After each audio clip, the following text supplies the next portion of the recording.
Hi, I'm Christina. Welcome to Revolver's Songs for Black Days podcast. We have Zyon from Soulfly What's up? here today joining us.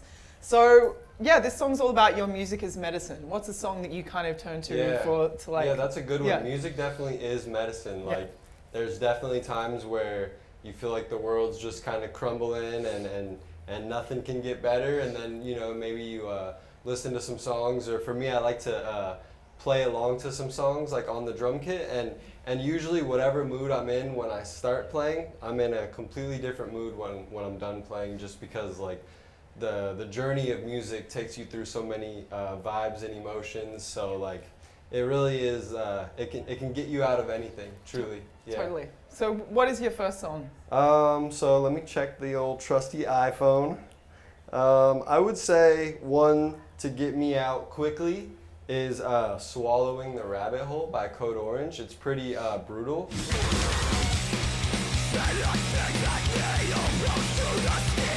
I think I heard somebody say, like, from the band, they want their music to feel like it hurts, like so like strong and powerful that, like, you know, and you get a lot of that with like the riffs and the off timing or like the cool time signature stuff.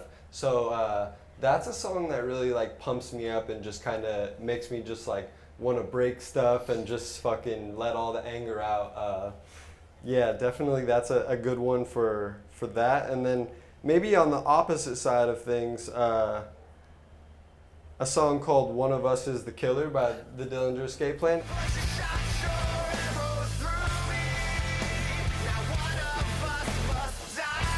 That's a good one for like kind of just like you have energy, but you kind of need to control it. You know, just kind of breathe deep and then the banging parts come on and then you let it out and then it goes back to just kind of relaxing and smooth and chill. And I love Greg. His voice is awesome. Him and my dad have done some cool songs together in the past. So Totally, dude. yeah, that's a good one for number two. How'd you get into Dillinger?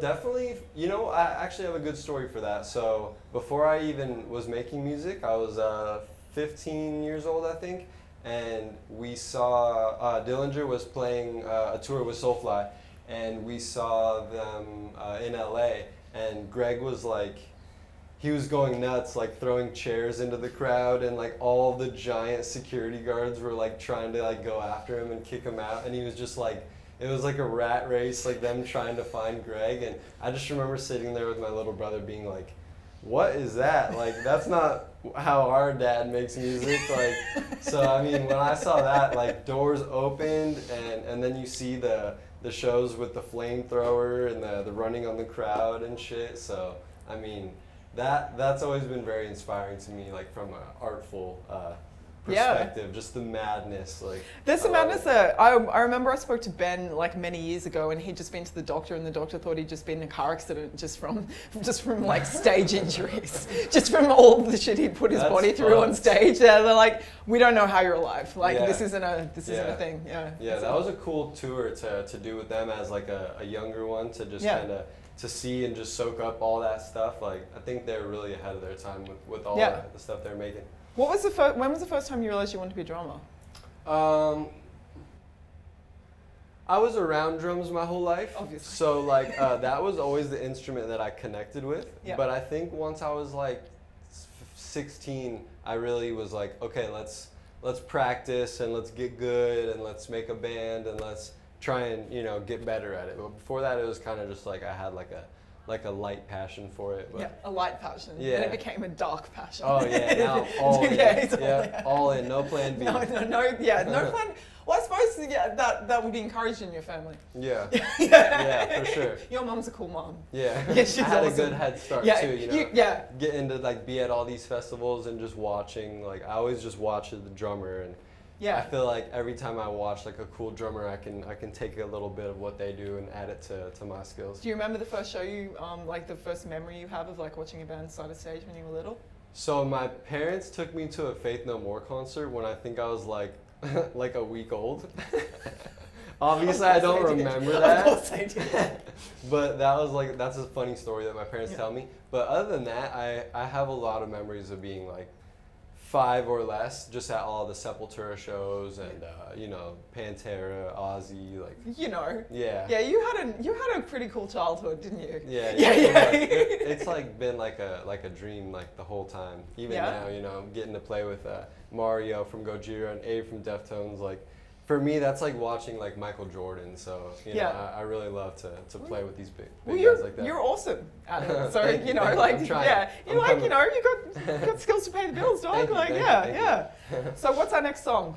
Okay, let me. Sorry, I should have been a little No, more it's all good. You're prepared. awesome. I appreciate you. We'll go with some Deftones. Digital Bath is a good one.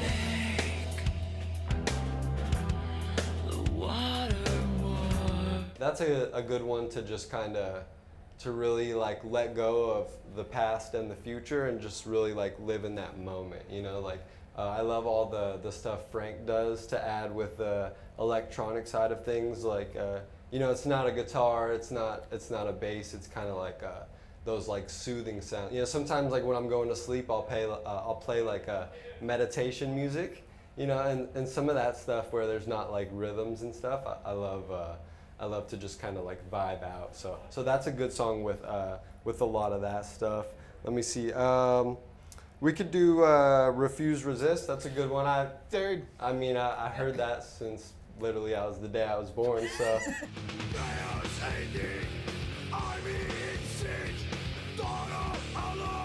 That's all. Like anytime I hear that, it's like, okay, I'm feeling good. There ain't no dark days. Let's just fuck shit up right in this moment, right now. There is no past. There is no future. What will be our next song?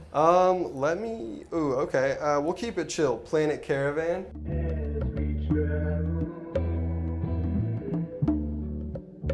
I like those like mellow-y songs where you kind of just like vibe out.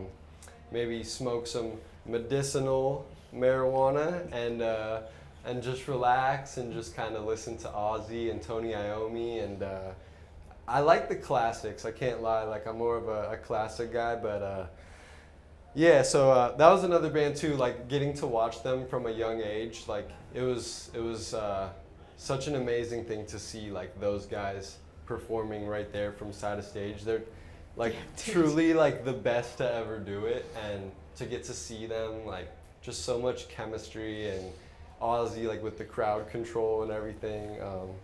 It's majestic. Yeah. Sorry, let me spend 2 seconds and just look through this. Take a moment. Yay.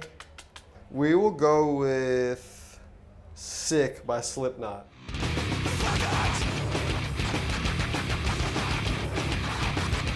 A lot of these songs are really for me just to take me out of the moment. Like sometimes I think when you're frustrated about something from the past or you're worried about something coming up in the future, I think the best thing to do is to just take a deep breath and to just like understand that like this moment is all that we truly have. And if you're not like just truly living in this moment right here, then you know you'll look back and think like, oh, like I didn't soak that up well enough, or I wasn't, you know, I was thinking about other things too much. So like I'm big on like right up until stage time, like listening to like a lot of these songs and really just like pumping me up and really like putting me in that zone, like to go out. And it feels like we're like going out to like war sometimes when we step on stage. Like my fingers were all bloody from the show last night, so there was like blood all over my drums and stuff, and it just like really I don't know, it's a cool feeling. It's a cool feeling. It's a cool thing to like have that effect on people. What are like some songs do you think that people kind of come up to you guys and say that this meant something to them, like it was the music for their mental health? Definitely like the first couple albums of Soulfly. The first album, there's a lot of songs that I think like people say like, yeah, like you said, you know, these songs helped me get out of tough times. I think people connect a lot like with my dad's lyrics, and he's big on you know, positivity, overcoming things, like, you know, definitely not like someone that spews like negative energy, you know, like he's always been someone that's like, we can do this, like stay positive, like, you know, even things, just normal things around the house, like family things, it's like, it's never like there's a problem, it's always like there's a solution. That's a good way to live. You've been raised right. Thank you. Like Thank you know what's up, like that's, you know, you're doing it well. Yeah. What Yeah, what kind of an impact did it have on your mental health when you became a musician? That's a good question. I think a big part of it is just going out there and getting experience. When I first started, there would be sometimes things like maybe not a great show and I wasn't really preparing the right way, or you know, before a tour it's good to spend like months preparing for like the shows and stuff, so that way like when you get out there, you know, like you're bulletproof, like the work is done, now it's just time to go have fun. So definitely like years and years of experience has just taught me so much. And when you go out there at first, like there's a lot to get over, you know, 9-week tours, like times where, you know, your girlfriend's at home and your family's at home and your friends are at home and you're just missing them, and you know, so I mean, yeah, being a musician is not as easy as it seems, even though like we get to come to these cool festivals and stuff, but yeah, you know, it has its ups and downs. And yeah, of course. I would take the downs of music compared to an office job or, you know, stuff like that. So killer, dude. I think, well, thank you. Thank you. Thank you for sharing your songs. That was so much fun to have you here. I'm sorry I wasn't as prepared. You were, dude, you were totally killer. It was just off the cuff. Yeah, this is Songs for Black Days. This is a surprise podcast with Zyon from Soulfly. This is a nice time. May your day be most triumphant.